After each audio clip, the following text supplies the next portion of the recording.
नमस्कार दोस्तों, इस वीडियो में हम बात करने वाले हैं मधुमक्खी के काटने के बारे में यानी कि बी स्टिंग के बारे में। दोस्तों मधुमक्खी का काटना एक आम समस्या है। ज़्यादातर मामलों में मधुमक्खी का डंक अत्यधिक दर्द नहीं देता है और इसका इलाज घरेलू उपायों से भी किया जा सकता है। लेकिन अगर आप मधुमक्खी के डंक से एलर्जिक हैं या अगर आपको मधुमक्खी ने कई बार काटा हो, ऐसी हालत में आपको गंभीर एलर्जिक रिएक्शन हो सकता है और आपको आपातकालीन उपचार की भी ज़रूरत पड़ सकती है। तो आप मधुमक्खी व ततैया के डंक से बचने के कई तरीके अपना सकते हैं, जिनके बारे में हम आज इस वीडियो में बताएंगे। सबसे पहले बात करते हैं कि मधुमक्खी के काटने पर होता क्या है। तो दोस्तों मधुमक्खी का डंक कई प्रकार के रिएक्शन पैदा कर सकता है, जैसे कि थोड़ी देर के लिए दर्द व बेचैनी से लेकर गंभीर एलर्जिक रिएक्शन तक। मधुमक्खी के एक बार काटने से आपको जैसा रिएक्शन हुआ हो, जरूरी नहीं है कि दोबारा काटने पर आप पर वैसा ही रिएक्शन हो। तो मधुमक्खी के काटने पर होने वाले रिएक्शन की बात करें तो एक तो होता है मामूली रिएक्शन। आमतौर पर मधुमक्खी के काटने के लक्षण मामूली होते हैं और उसमें होते हैं प्रभावित क्षेत्र में तुरंत तेज जलन और दर्द होना, प्रभावित क्षेत्र का लाल पड़ जाना, जहां मधुमक्खी ने डंक मारा हो उस हिस्से में एक छोटा सफ़ेद निशान पड़ जाना और प्रभावित क्षेत्र में हल्की सूजन आना। ज़्यादातर लोगों में यह सूजन और दर्द कुछ घंटों के बाद ही ठीक हो जाता है। दूसरी होती है माध्यमिक रिएक्शन। तो कुछ लोगों में मधुमक्खी या किसी अन्य कीड़े के काटने का परिणाम थोड़ा ज़्यादा सबल होता है। इसके लक्षण की बात करें तो प्रभावित क्षेत्र अत्यधिक लाल हो जाता है और प्रभावित क्षेत्र पर सूजन आ जाती है, जो कि 1 से 2 दिन में धीरे धीरे और बढ़ जाती है। माध्यमिक रिएक्शन 5 से 10 दिन में ठीक हो जाते हैं। अगर आपको माध्यमिक रिएक्शन हुआ हो तो जरूरी नहीं कि मधुमक्खी के दोबारा काटने पर आपको गंभीर रिएक्शन हो, और कुछ लोगों में मधुमक्खी के काटने पर हर बार माध्यमिक रिएक्शन देखा जाता है।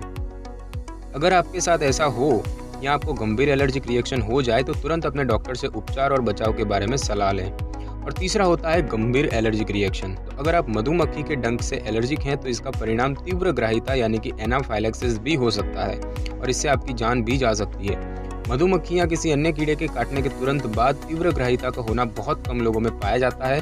इसके लक्षणों की बात करें तो त्वचा पर रिएक्शन होना, जैसे कि पित्ती, खुजली या त्वचा का फीका पड़ना, सांस लेने में दिक्कत, गले या जीभ में सूजन होना, नब्ज गिरना, मतली, उल्टी आना या दस्त, चक्कर आना और बेहोश होना।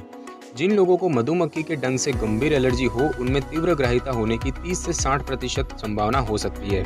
अगर आपको मधुमक्खी दोबारा काट ले तो गंभीर एलर्जिक रिएक्शन से बचने के लिए अपने डॉक्टर या एलर्जी विशेषज्ञ से बचाव के तरीकों और इम्यूनोथेरेपी के बारे में सलाह लें। अब बात करते हैं कि एक से अधिक मधुमक्खी अगर काटती है तो क्या होता है। तो आमतौर पर मधुमक्खियां ततैया जैसे कीड़े आक्रामक नहीं होते और सिर्फ अपने बचाव के लिए डंक मारते हैं, और ऐसे मामलों में व्यक्ति को एक या उससे अधिक डंक लग जाते हैं। हालांकि अगर कोई व्यक्ति मधुमक्खी के झुंड से छेड़खानी करे तो उसे काफ़ी अधिक मात्रा में नुकसान पहुंच जाता है। अगर आपको मधुमक्खियों ने अत्यधिक काटा हो तो इससे आपके शरीर में जहर जमा हो जाता है, जिससे कि आप अस्वस्थ महसूस करने लगते हैं। इसके लक्षणों की बात करें तो मतली, उल्टी आना या दस्त, सिर में दर्द, चक्कर आना, कमजोरी महसूस करना, बेहोशी और ऐंठन, बुखार।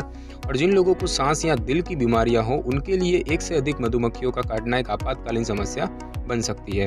बात करते हैं कि डॉक्टर से कब संपर्क करें। तो आमतौर पर मधुमक्खी के काटने पर डॉक्टर के उपचार की जरूरत नहीं पड़ती। हालांकि गंभीर स्थितियों में चिकित्सकीय सलाह लेने की जरूरत पड़ सकती है और इन स्थितियों में 102 पर फोन मिलाएं या आपातकालीन सेवाओं से संपर्क करें। अगर आपको मधुमक्खी के काटने के बाद गंभीर एलर्जिक रिएक्शन या तीव्र ग्राहिता के लक्षण दिखने लगे, भले ही 1 या 2 लक्षण हो, अगर आपके डॉक्टर ने आपको एपिनेफ्रिन ऑटो इंजेक्टर का उपयोग करने को कहा है तो उसका तुरंत इस्तेमाल करें। तुरंत चिकित्साई सलाह लें अगर आपको 1 से अधिक मधुमक्खियों ने काटा है, और डॉक्टर से सलाह लें अगर मधुमक्खी के काटने के लक्षण कुछ दिन बाद भी ना जाएं और अगर आपको मधुमक्खी के काटने के बाद अन्य एलर्जिक लक्षण भी दिखने लगे तो। अब दोस्तों बात करते हैं कि मधुमक्खी के काटने पर शारीरिक लक्षण क्यों दिखते हैं। तो मधुमक्खी के जहर में कुछ ऐसे प्रोटीन होते हैं जो कि हमारी त्वचा की कोशिकाओं और हमारे तंत्रिका तंत्र को प्रभावित कर सकते हैं, और इनके कारण हमें प्रभावित क्षेत्र के आसपास सूजन और दर्द भी हो सकता है। अगर आप मधुमक्खी के डंक से एलर्जिक हैं तो मधुमक्खी के जहर से आपके तंत्रिका तंत्र में अन्य गंभीर रिएक्शन भी शुरू हो सकते हैं। अब बात करते हैं कि मधुमक्खी के काटने की संभावना किन कारकों से बढ़ जाती है। तो आपको मधुमक्खी के काटने का जोखिम हो सकता है अगर आप ऐसे क्षेत्र में रहते हैं जहां मधुमक्खियां सक्रिय रहती हैं, जहां आसपास मधुमक्खी के छत्ते हैं और आप किसी कारणवश ज़्यादातर अपना समय बाहर बिताते हैं। अगर आपको पहले कभी मधुमक्खी के डंक से एलर्जी रह चुकी है, भले ही वह मामूली एलर्जी हो, तो आप में मधुमक्खियों के डंक से एलर्जिक रिएक्शन होने का खतरा और भी बढ़ जाता है। वयस्क लोगों को बच्चों की तुलना में गंभीर एलर्जिक रिएक्शन होने का खतरा ज़्यादा होता है और तीव्र ग्राहिता के कारण उनकी जान जाने की संभावना भी बच्चों से ज़्यादा होती है। अब बात करते हैं कि इससे बचाव कैसे किया जाता है। कुछ उपायों का पालन करने से आप इससे बचाव कर सकते हैं, जैसे कि बाहरी अनावरण से बचें। अगर आप बाहर किसी मीठे पेय पदार्थ का सेवन कर रहे हैं तो अत्यंत सावधानी बरतें। यह निर्धारित करने के लिए कि आपके पेय पदार्थ में कोई मधुमक्खी तो नहीं, आप चौड़े और खुले कप इस्तेमाल कर सकते हैं। खाने के डिब्बों और कचरों के डिब्बों को अच्छी तरह से बंद रखें। बाहर चलते समय बंद जूते पहनें। ऐसे कपड़े ना पहनें जिन पर फूल बने हों, या भड़कीले रंगों वाले कपड़े न पहनें, क्योंकि ऐसे कपड़ों से मधुमक्खियां आकर्षित होती हैं। ढीले कपड़े न पहनें। ऐसे कपड़े मधुमक्खियों को आपकी त्वचा से संपर्क में आने का अवसर देते हैं। गाड़ी चलाते समय गाड़ी की खिड़कियां बंद रखें। घास में चलते समय एवं घास काटते समय अत्यंत सावधानी बरतें। ऐसी गतिविधियां मधुमक्खियों के झुंड को उकसा सकती हैं, और अगर आपके घर के पास मधुमक्खी का छत्ता हो तो उसे किसी विशेषज्ञ से हटवाएं। अगर आप मधुमक्खियों के आसपास है तो ये सावधानी बरतें। अगर आप अपने आसपास मधुमक्खियां देखें तो घबराएं नहीं, धीरे चलें और उस क्षेत्र से दूर रहने की कोशिश करें। उन्हें मारने की कोशिश या छेड़खानी न करें, क्योंकि यह उन्हें काटने के लिए उकसा सकती है।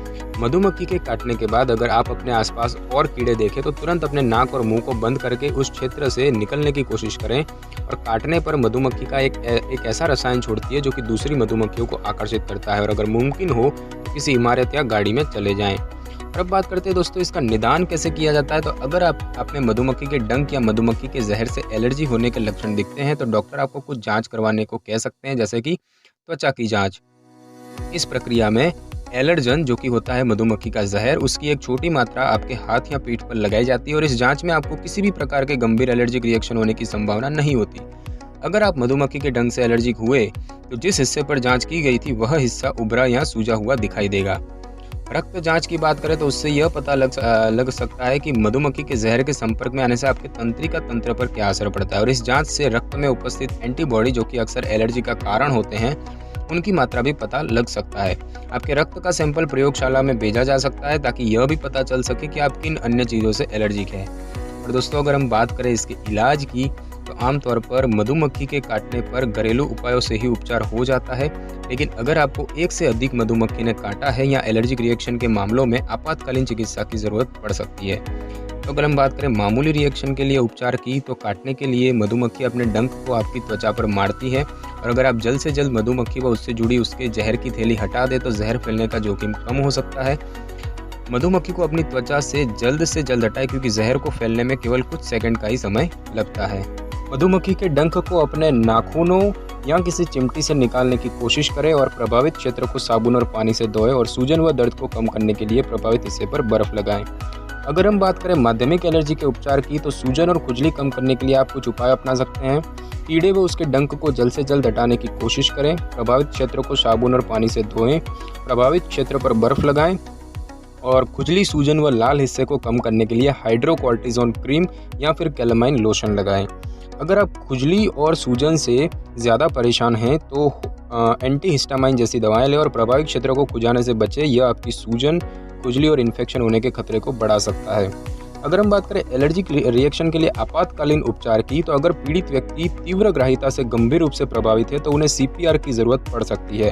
अगर उनको सांस आना बंद हो जाए या उनकी दिल की धड़कन बंद हो जाए तो उन्हें कुछ उपायों की ज़रूरत पड़ सकती है, जैसे कि एपिनेफ्रिन, जो कि शरीर की एलर्जिक गतिविधि को कम करने के लिए दी जाती है, ऑक्सीजन, जो कि सांस लेने में मदद करने के लिए, इंट्रावेनस एंटीहिस्टामाइन या कॉर्टिजोन, जो कि सूजन को कम करने के लिए व सांस लेने की क्षमता को सुधारने के लिए, और बीटा एगोनिस्ट, जो कि सांस लेने में मदद करने के लिए। एपिनेफ्रिन ऑटो इंजेक्टर की बात करें तो अगर आपको मधुमक्खी के डंक से एलर्जी है तो आपके डॉक्टर आपको एपिनेफ्रिन ऑटो इंजेक्टर इस्तेमाल करने की सलाह दे सकते हैं। आपको इसे अपने साथ हर समय रखना होगा।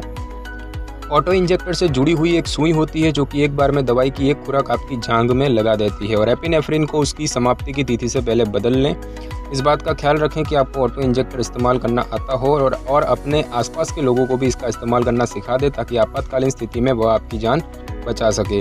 अगर आप मधुमक्खी या किसी अन्य कीड़े के डंक से एलर्जिक हैं तो उस बारे में सचेत करने के लिए बाजार में ब्रेसलेट मिलते हैं, आप इनका भी इस्तेमाल कर सकते हैं। एलर्जी के टीके की बात करें तो मधुमक्खी व अन्य कीड़ों का डंक तीव्र ग्राह्यता के आम कारण है। अगर आपको गंभीर एलर्जी रिएक्शन की समस्या है तो आपके डॉक्टर आपको एलर्जी विशेषज्ञ से संपर्क करने और इम्यूनोथेरेपी करवाने का सुझाव दे सकते हैं। यह टीके कुछ साल नियमित रूप से दिए जाते हैं, जो कि मधुमक्खी के डंक से आप पर हो रहे एलर्जिक रिएक्शन के खतरे को कम करता है। अगर हम इससे जुड़ी जटिलताओं की बात करते हैं तो आपको मधुमक्खी के काटने का जोखिम हो सकता है अगर आप ऐसे क्षेत्र में रहते हैं जहां मधुमक्खियां सक्रिय रहती हैं या जहां आसपास मधुमक्खी के छत्ते हैं।